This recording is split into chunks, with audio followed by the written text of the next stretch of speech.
ఇవన్నీ కొన్ని సందర్భాల్లో అవి ఒక యాక్సిడెంట్ లాగా జరుగుతాయి. నిన్న మొన్న చిన్నంబావి అనే మండలంలో ఒక శ్రీధర్ రెడ్డి హత్య జరిగింది.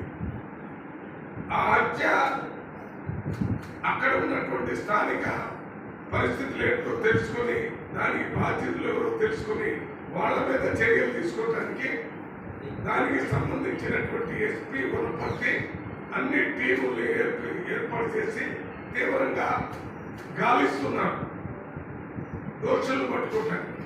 దాంట్లో ఏ రకమైనటువంటి అనుమానానికి తావులేదు. ఐజీతో మాట్లాడాము, డీజీపీతో మాట్లాడాము, ఎస్పీతో మాట్లాడాము. అందరూ ముక్త కంఠంతో చెప్తున్నారు దోషులను పట్టుకోవడానికి మేము తీవ్రంగా ప్రయత్నం చేస్తున్నాము, త్వరలోనే పట్టుకొని తీరుతామని కూడా చెప్పడం జరిగింది. ఇది పోలీసు వ్యవస్థ చేస్తున్నటువంటి కార్యక్రమం. ఇంకొకటి బుల్డోజర్ ఒకటి వచ్చింది. ఆ బుల్డోజర్ పెట్టి కొల్లాపూర్లో జూపల్లికించారావు గారు అందరి ఇళ్ళని వాళ్ళ ఆస్తుల్ని ధ్వంసం చేస్తున్నారని ఒక స్టేట్మెంట్ ఇచ్చారు. ఏమన్నా మానసికంగా డిస్టర్బెన్స్ అయి మాట్లాడుతున్నారా? ఆర్ఎస్ ప్రవీణ్ కుమార్ గారు బుల్డోజర్ వ్యవస్థకి కాంగ్రెస్ పార్టీ రాహుల్ గాంధీ గారి దగ్గర నుంచి కింద కాంగ్రెస్ కార్యకర్త దగ్గర నుంచి జూపల్లికించారావు దగ్గర నుంచి మా ఎమ్మెల్యేలందరం తీవ్రంగా వ్యతిరేకం. చట్ట ప్రకారం చర్యలు తీసుకోవాలి. రాజుల కాలంలో బుల్డోజర్లు పెట్టి చర్యలు తీసుకున్నట్టుగా చర్యలు తీసుకుంటే దానికి పూర్తి స్థాయిలో మేము వ్యతిరేకం చేస్తాము.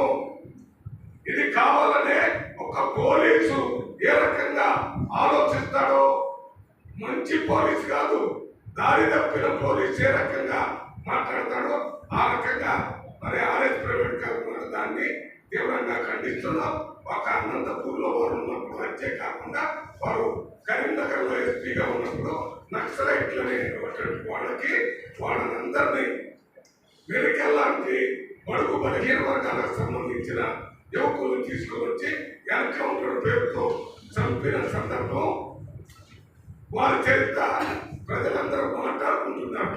సోషల్ మీడియాలో పూర్తిగా చెప్పారు.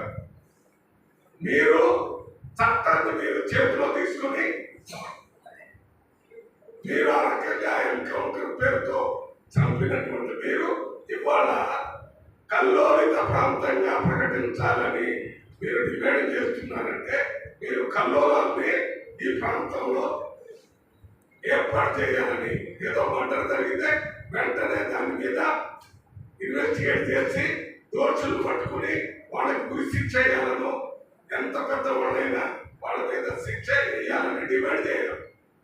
మీరు మన కేటీఆర్ గారు, పాత ఎమ్మెల్యే హర్షవర్ధన్ రెడ్డి గారు ఒక పెద్ద ప్రొఫెషన్ తీసి చచ్చిపోయిన గంటల లోపుల్లోనే ఈ కార్యక్రమం చేస్తున్నారంటే దీనికి ఒక పెద్ద పథకం ప్రకారం పని జరుగుతుంది.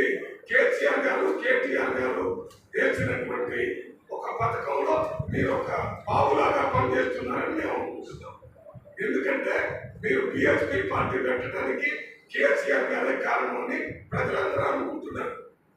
బీఎస్పీ పార్టీ పెట్టి కాంగ్రెస్ పార్టీకి వచ్చే ఓట్లని చేర్చడం కోసం మిమ్మల్ని దానికి అధ్యక్షుడిగా చేర్చి రాష్ట్రం అంతా తిప్పి కేసీఆర్ మీదనే వ్యతిరేకంగా మాట్లాడే రకంగా చేర్చి అది అయిపోయిన తర్వాత అదే బీఎస్పీ పార్టీకి రిజైన్ చేసి ఇప్పుడు దాని పని లేదు, ఇప్పుడు నువ్వు బీఆర్ఎస్ పార్టీలో చేరాలంటే మీరు వెంటనే బీఎస్పీకి రిజైన్ చేసి బీఆర్ఎస్ పార్టీలో చేరి అప్పటి వరకు కేసీఆర్ దొంగ, లఫంగా, దొర, నాదరిక పరిపాలన చేస్తుందని చెప్పి తిట్టినటువంటి మీరు ఒక్క రోజులోనే బీఆర్ఎస్ పార్టీలో చేరి ఆయన పరిపాలన స్వర్ణయుగం అని చెప్పడం, ఆయన పార్టీలోనే పార్లమెంట్ సీట్ తీసుకోవడం, ముఖ్యంగా బడుగు బలహీన వర్గాల కోసం పెట్టినటువంటి బీఎస్పీ పార్టీలో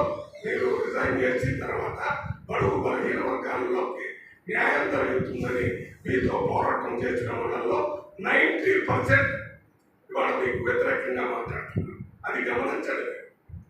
మీరు మీ స్వార్థం కోసం కేసీఆర్ చేతిలో ఆట బొమ్మలాగా పనిచేస్తున్నారు. అందులో చేరి ఇవాళ మళ్ళీ కాంగ్రెస్ పార్టీని అస్థిరత పాలు చేయడానికి కాంగ్రెస్ పార్టీ ముఖ్యమంత్రిని ఆయన మీకు సమాధానం చెప్తారు. మీకేం పని లేకుండా మీ ఇష్టం వచ్చినట్టు స్టేట్మెంట్ ఇస్తూ 24 గంటల్లో 20 గంటలు పనిచేస్తున్నటువంటి రేవంత్ రెడ్డి నిన్న ఉదయం నుంచి సాయంత్రం దాకా రాష్ట్రంలో డ్రగ్స్ వల్ల ఇబ్బంది పడుతున్నారు ఈ యువతనంతా రక్షించడానికి